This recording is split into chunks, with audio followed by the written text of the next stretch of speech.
राधे राधे सभी कृष्ण भक्तों को। आज के वीडियो में हम जानेंगे कि पाप मोचनी एकादशी के दिन में हम लड्डू गोपाल की पूजा सेवा कैसे करेंगे। पाप मोचनी एकादशी कब है और पूजा कैसे करनी है, साथ में ही व्रत का पारण हमें कब और कितने समय करना है। तो चलिए हम वीडियो शुरू करते हैं। तो देखिए, एकादशी के दिन हम सुबह जल्दी उठेंगे, घर की साफ सफाई करेंगे, स्नान वगैरह करके हम अपने लड्डू गोपाल जी को जगा लेंगे। एकादशी के दिन बाल नहीं धोए जाते हैं, यानी सिर नहीं धोया जाता है। तो जिस दिन दिन सही होता है, आप उससे एक दिन पहले सिर को धो सकते हैं। उसके बाद में हम अपने लड्डू गोपाल जी को जगा लेंगे। जगाने के बाद में आप अपने मंदिर की हल्की फुल्की सी साफ़ सफाई कर सकते हैं और जो भी फूल पत्ते हैं उनको हटा देंगे। लड्डू गोपाल को जगाने के बाद में आप अपने लड्डू गोपाल जी को जल पिला सकते हो। उसके बाद में हम सिंहासन पर बिठा देंगे और साथ में जब हम पूजा के बर्तन साफ कर लेंगे, उसके बाद में हम लड्डू गोपाल को स्नान कराएंगे। स्नान कराने के बाद में हम सिंहासन पर विराजमान करेंगे। जितने भी लड्डू गोपाल हैं, हमें सभी को पंचामृत स्नान करा सकते हैं या फिर आप कच्चे दूध से भी स्नान करा सकते हैं। मैंने यहाँ पर लड्डू गोपाल को कच्चे दूध से स्नान करा दिया है। उसके बाद में हम लड्डू गोपाल जी को सुंदर सा श्रृंगार करेंगे। तो देखिए, अगर आपके पास में पीले रंग की कोई भी ड्रेस है ठाकुर जी की, तो वो आप पहना सकते हो, क्योंकि पीला कलर हमारे विष्णु भगवान को अति प्रिय है और हमारे लड्डू गोपाल जो है श्री हरि विष्णु जी का ही बाल स्वरूप है। तो मैंने यहाँ पर लड्डू गोपाल जी को गुलाबी रंग की ड्रेस पहनाई है, क्योंकि मेरे लड्डू गोपाल के पास पीले कलर की ड्रेसें बहुत सारी हैं और मैंने एक दिन पहले ही उनको पीले कलर की ड्रेस पहनाई थी, इसलिए आज मेरा मन था कि गुलाबी रंग की ड्रेस पहनाऊँ। अगर आपने ड्रेस गुलाबी रंग की या अथवा कोई भी कलर की पहना दी है, तो जिस भी जगह पर आप पूजा कर रहे हो उस पर आप पीला कपड़ा बिछाकर पूजा कर सकते हैं। तो मैंने यहाँ पर एक चौकी लगा ली है अलग से। आप चाहें तो अपने घर के मंदिर में भी ये पूजा कर सकते हैं।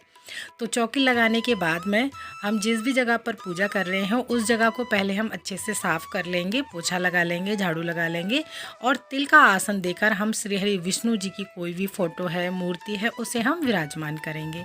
तो देखिए, अगर आपके पास श्री हरि विष्णु जी की कोई भी फ़ोटो अथवा मूर्ति नहीं है, तो आप लड्डू गोपाल को रख के भी पूजा अर्चना कर सकते हैं। कोई भी एकादशी हो, आप लड्डू गोपाल के साथ में अपनी एकादशी की पूजा कर सकते हैं। तो मेरे पास यहाँ विष्णु भगवान की फ़ोटो भी है और लड्डू गोपाल भी हैं। जो लोग लड्डू गोपाल की सेवा करते हैं उनको इस तरह से पूजा अर्चना करनी चाहिए। तो देखिए, हम यहाँ पर सबसे पहले गणेश भगवान को विराजमान करेंगे। आपके मंदिर में अगर पूजा कर रहे हैं तो गणेश भगवान, बाकी के सभी भगवान विराजमान होते हैं, क्योंकि कोई भी जब विशेष पूजा की जाती है तो सबसे पहले गणेश भगवान का ही आवाहन किया जाता है, यानी पूजा की जाती है। पूजा प्रारंभ करने से पहले सबसे पहले दीपक जलाया जाता है, अग्निदेव को बुलाया जाता है, उनको स्थान ग्रहण किया कराया जाता है। उसके बाद में हम सभी देवी देवताओं को जल के छींटे लगाकर भाव रूप में शुद्धिकरण करेंगे, यानी स्नान कराएंगे। तो देखिए, हमने यहाँ पर लड्डू गोपाल को पहले ही स्नान करा चुके हैं और साथ में उनको वस्त्र भी धारण करा दिए हैं। तो देखिए, सबसे पहले अब हम गणेश भगवान को जनेऊ समर्पित करेंगे। अगर आपके पास जनेऊ है तो जनेऊ समर्पित कर सकते हैं, नहीं है तो आप कलावा भी समर्पित कर सकते हैं। कलावा भी जनेऊ के रूप में ही होता है। और गाय माता आप जरूर से विराजमान कर लीजिएगा चौकी पर, क्योंकि जहाँ हमारे विष्णु भगवान अथवा लड्डू गोपाल होते हैं वहाँ गाय माता तो जरूर ही होती हैं। गाय माता को भी वस्त्र स्वरूपी कलावा समर्पित कर देंगे, विष्णु भगवान को भी कलावा समर्पित करेंगे और अग्निदेव यानी दीपक को भी हम यहाँ पर कलावा समर्पित कर देंगे। सभी को हम यहाँ पर चंदन से तिलक करेंगे और तिलक पर हम चावल समर्पित नहीं करेंगे, क्योंकि एकादशी है तो तिल समर्पित करेंगे। हम यहाँ पर सफ़ेद वाले जो तिल हैं, तिलक पर तिल समर्पित कर देंगे। उसके बाद में हम यहाँ पर फूल समर्पित करेंगे सभी को। तो ऋतु अनुसार जो भी आपको फूल मिल जाते हैं, आपके घर के आसपास जो भी फूल अवेलेबल हैं, वो आप पूजा में समर्पित कर सकते हैं। अगर आपको फूल नहीं मिलते हैं तो आप बगैर फूलों के भी ये पूजा कर सकते हैं, क्योंकि यहाँ पर भाव इम्पोर्टेंट होता है, ये सारी चीज़ें इम्पोर्टेंट नहीं होती हैं।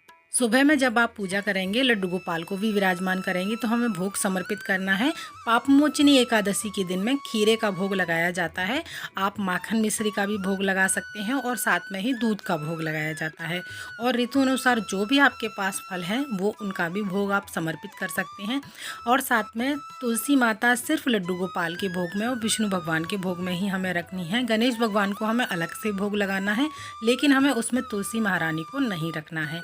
उसके बाद में हम 1 लोटा जल समर्पित करेंगे और साथ में ही हमें दक्षिणा जरूर से समर्पित करनी है अपने सामर्थ्य अनुसार, क्योंकि दक्षिणा हमारी पूजा में रही कमियों को पूरा करती है। और श्री हरि विष्णु जी से, लड्डू गोपाल से हम प्रार्थना करेंगे, अपने व्रत का संकल्प लेंगे कि हमारे व्रत करने में हमारी सहायता करो और पूजा में हमसे जो कोई भी भूल चूक हुई हो उसके लिए क्षमा करो। तो इस तरह से हमें व्रत का संकल्प लेना है और साथ में ही अपने सीधे हाथ में तिल अथवा फूल लेकर हम पाप मोचनी एकादशी की व्रत कथा पढ़ेंगे, अथवा जिनको पढ़ना नहीं आता है वो फ़ोन से भी सुन सकते हैं। जो लोग एकादशी का व्रत नहीं करते हैं यानी पाप मोचनी एकादशी का व्रत नहीं करते हैं वो लोग व्रत कथा सुन सकते हैं।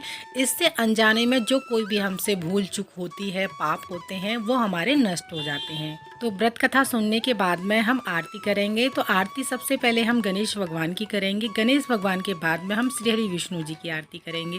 आरती करने के बाद में हाथ जोड़कर हम फिर से पूजा में रही कमियों के लिए क्षमा याचना करेंगे और 1 लोटा जल हम सूर्य भगवान को अर्घ देंगे। तो इस तरह से हमारी जो एकादशी की सुबह की पूजा है वो पूर्ण हो जाएगी। शाम को इसी चौकी पर हम दीपक जलाएंगे।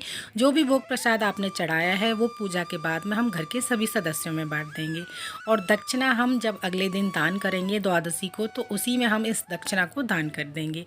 और जो भी फूल पत्ते हैं, पापमोचनी एकादशी का व्रत 15 मार्च को रखा जाएगा। साथ में ही व्रत का पारण अगले दिन यानी 16 मार्च को किया जाएगा। सुबह 6:30 से लेकर 8:45 तक इस बीच में आप व्रत का पारण कर सकते हैं। वीडियो में दी गई जानकारी आप लोगों को अच्छी लगी है, लड्डू गोपाल की सेवा पसंद आई है तो प्लीज़ वीडियो को लाइक शेयर जरूर कीजिएगा। साथ में कमेंट में राधे राधे जरूर लिखिएगा। फिर मिलते हैं। राधे राधे।